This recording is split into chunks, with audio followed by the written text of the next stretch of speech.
Video like जरूर कर लीजिए और ऐसे वीडियो लगातार फ्री में पाने के लिए चैनल को तुरंत सब्सक्राइब कर लीजिए और बेल आइकन को जरूर टैप कर लीजिए ताकि आगे भी सारे वीडियो आपको मिलते रहे। यूट्यूब में फॉलो करते हैं तो प्लीज ये वाला फ्री टेलीग्राम चैनल जरूर ज्वाइन कर लीजिएगा। सारे नोटिफिकेशन सारे अपडेट यहीं पे आते हैं, ध्यान रखिए। ऐसा आप सब लोगों को पता है कि यूपी पीसीएस की बात हो गई, आरओ की बात हो गई, किसी भी वनडे एग्जाम की बात हो गई, जो सबसे बेस्ट चैनल है यूट्यूब पर वो है स्टडी फॉर सिविल सर्विसेज। सो अगर आप तैयारी करना चाहते हैं बीपीएससी की, यूपी पीसीएस की, यूपी ट्रिपल एससी की या फिर ईपीएफओ की या फिर यूपीएससी की, तो इन सभी के लिए सबसे बेस्ट कंटेंट जो प्रोवाइड करता है that is study for civil services.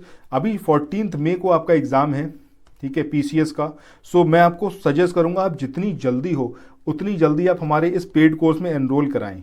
Enrol कराने के लिए ये जो नंबर आप अपनी स्क्रीन पे देख रहे हैं, इन नंबर पर आप कॉल कर सकते हैं और व्हाट्सएप भी कर सकते हैं, टेलीग्राम, किसी भी माध्यम से आप हमसे जुड़ सकते हैं, कोई भी इशू नहीं है। ये यहाँ पर आपको नंबर्स गिवन करे गए हैं, व्हाट्सएप का नंबर ये गिवन करा गया है, इसके अलावा ये नंबर है, इस पर आप कॉल कर सकते हैं। स्टडी फॉर सिविल सर्विसेज का कोर्स लेने के बाद अभी देखिए तब भी सफिशिएंट टाइम है, जितना आप डिले करेंगे उतना ही मुश्किल हो जाएगी। स्टडी फॉर सिविल सर्विसेज के मटेरियल से अगर आप पढ़ेंगे तो कुछ भी ऐसा है नहीं जो आपके एग्जाम में छूट जाए, आपसे सब कुछ कवर अप हो जाएगा। तो चलिए अब चलते हैं हम अपने आज के टॉपिक पर। इंडियन हिस्ट्री का जो कंपाइलेशन का सीरीज है स्टडी फॉर सिविल सर्विसेज का, इसको हम लोग कवर अप कर रहे हैं। ज्ञान सर ने पूरा शिद्दत से इसको बनाया है, एक एक चीज़ इतनी रिफाइंड है कि इसके बाद किसी भी और मटेरियल को पढ़ने की कोई ज़रूरत नहीं है, ना आपको कोई बुक्स पढ़नी रह जाएगी, कुछ नहीं पढ़ना रह जाएगा। बस मल्टीपल टाइम्स आप जो स्टडी फॉर सिविल सर्विसेज का मटेरियल है इसको पढ़ते रहें तो आपका सिलेक्शन फॉर श्योर हो जाएगा।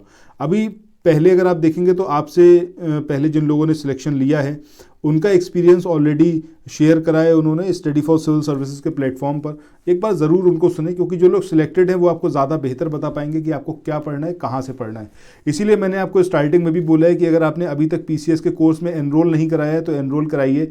अगर आप आरओ के लिए पढ़ना चाहते हैं, बीईओ के लिए पढ़ना चाहते हैं या फिर किसी भी दूसरे एग्जाम के लिए पढ़ना चाहते हैं, सो इससे बेहतरीन कंटेंट आपको नहीं मिलेगा। सबसे बड़ा बेनिफिट ये है कि सारे वीडियोज़ यहाँ पर फ्री हैं। पीडीएफ के लिए सिर्फ आपको जो है पेमेंट करना रहेगा।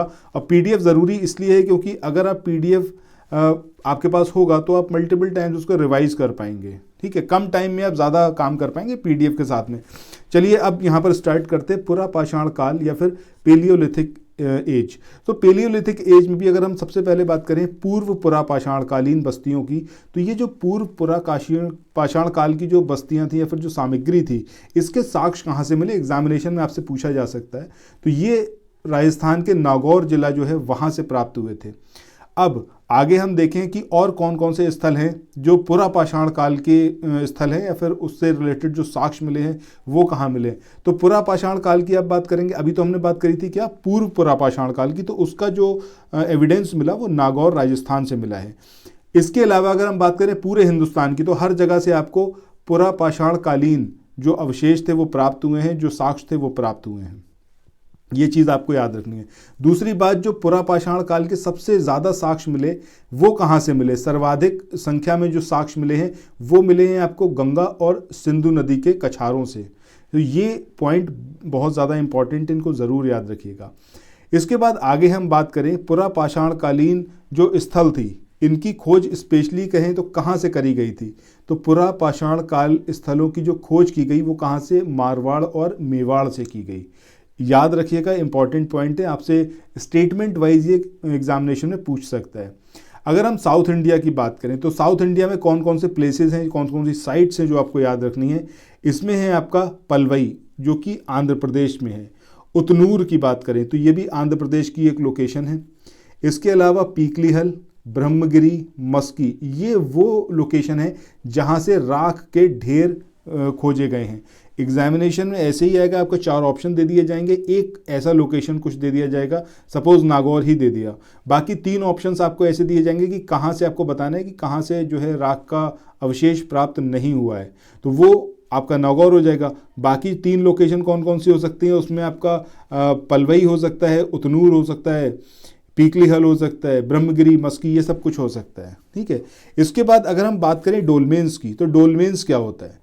तो डोलमेंस ये जो वर्ड है इसका मतलब क्या होता है कि गड़े हुए जो मुर्दे होते हैं, जो डेड बॉडीज़ होते हैं, इनके ऊपर पूरी समाधि बना देना, ये जो होता है क्या कहलाता है, आपका डोलमेंस कहलाता है।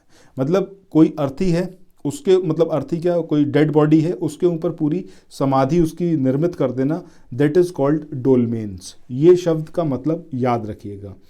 इसके बाद आगे हम बात करें कि पुरापाषाण काल में जो लोग थे वो किस तरीके का जीवन व्यतीत करते थे, किससे डरते थे, क्या खाते थे। तो अभी हमने स्टार्टिंग में भी इसके बारे में बात करी थी, लास्ट लेक्चर जो हमारा है उसमें अगर आप देखेंगे तो आपको समझ में आएगा।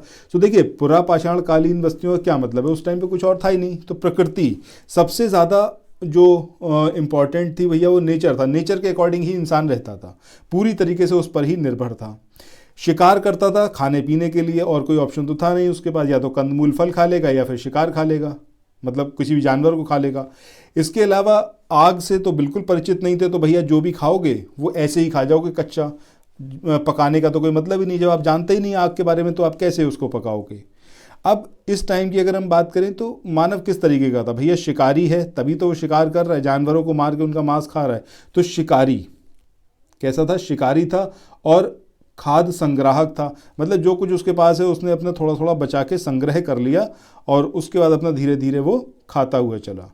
अब इस टाइम पर ये खाद्य संग्रह का मतलब क्या है कि भैया फूड को क्यों एक्यूमुलेट कर रहे हो, उसका रीज़न क्या है। उसका रीज़न ये कि आपको पता ही नहीं है कि भैया एग्रीकल्चर कैसे करना है। अब पशुओं को क्यों मार रहे हो, क्योंकि आपको तो नहीं पता कि भैया हम पाल भी सकते हैं जानवरों को, आपको तो ये पता है बस उनके पीछे दौड़ना है और उनको मार डालना है, उनको उनका मांस खा लेना है, समझ रहे हैं।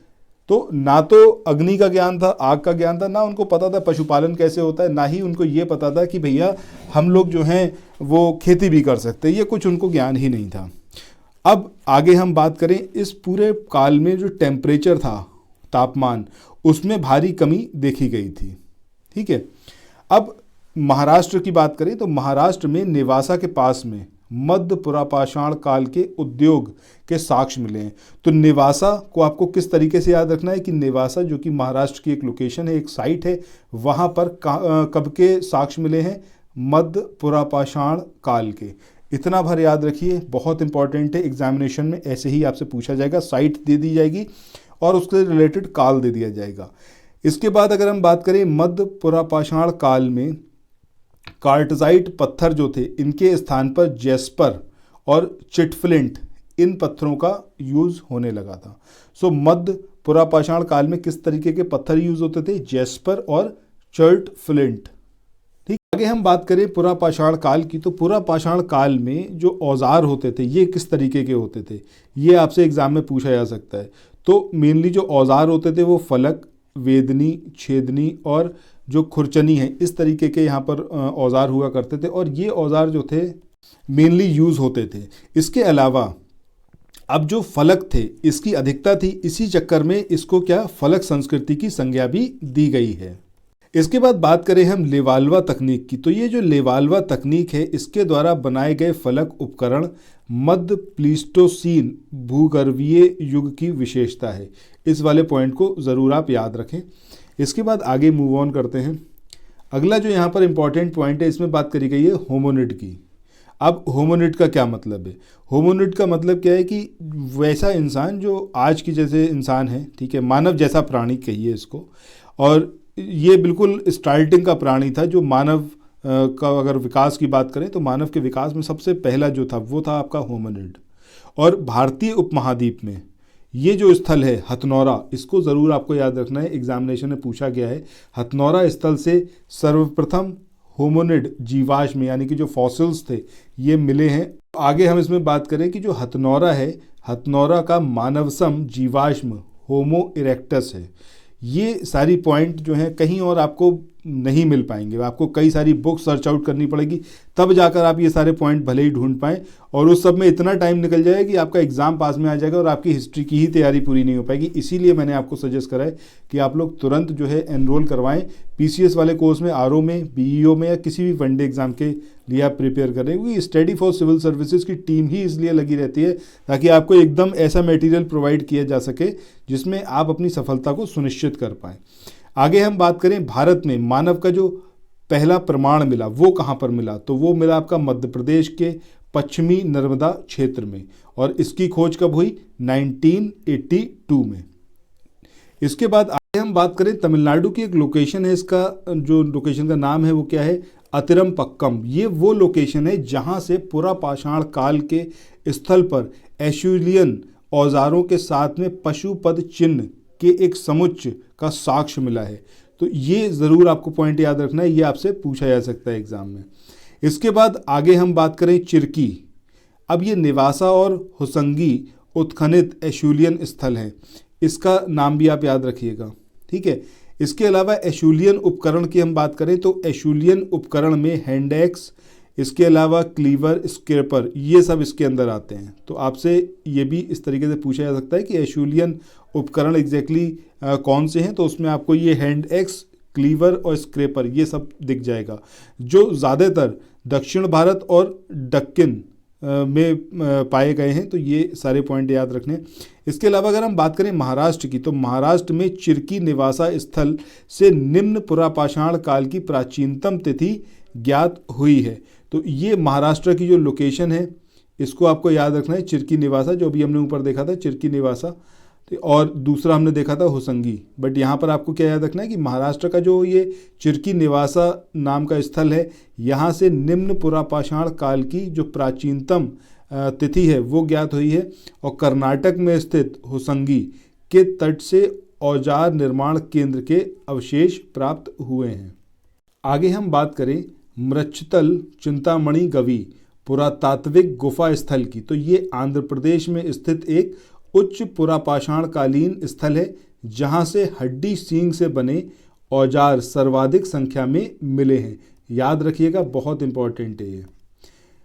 आंध्र प्रदेश के दूसरे अगर हम बात करें उच्च पुरापाषाण कालीन स्थल, तो वो कौन कौन से हैं, तो वो हैं आपका रेनीगुंटा, बेट मचैला, बेमुला और करनूल।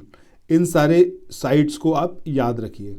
इसके बाद आगे हम देखें तो कर्नाटक में स्थित इशामपुर पुरापाषाण कालीन औजार बनाने का अत्यंत महत्वपूर्ण केंद्र था। और ज्वालापुरम 9 ये आंध्र प्रदेश के कुर्नूल जिले में स्थित एक महत्वपूर्ण पुरापाषाण कालीन का स्थल है। इस प्रकार जलालपुर और दीना पाकिस्तान में जो रिवात घाटी है वहाँ पर स्थित है पुरापाषाण कालीन स्थल। ये हमारा पूरा था जो पैलियोलिथिक एज के बारे में था। नेक्स्ट जो हमारा वीडियो है उसमें हम बात करेंगे किसकी, मध्य पाषाण काल की जो साइट्स हैं, जो उससे रिलेटेड पॉइंट्स हैं जो आपसे एग्जाम में पूछे जा सकते हैं, उन सब के बारे में। तो इसी के साथ इस वाले वीडियो को यहाँ पर एंड करते हैं, फिर मिलते हैं नेक्स्ट वीडियो में। Till then thank you so much, have a nice day, bye bye.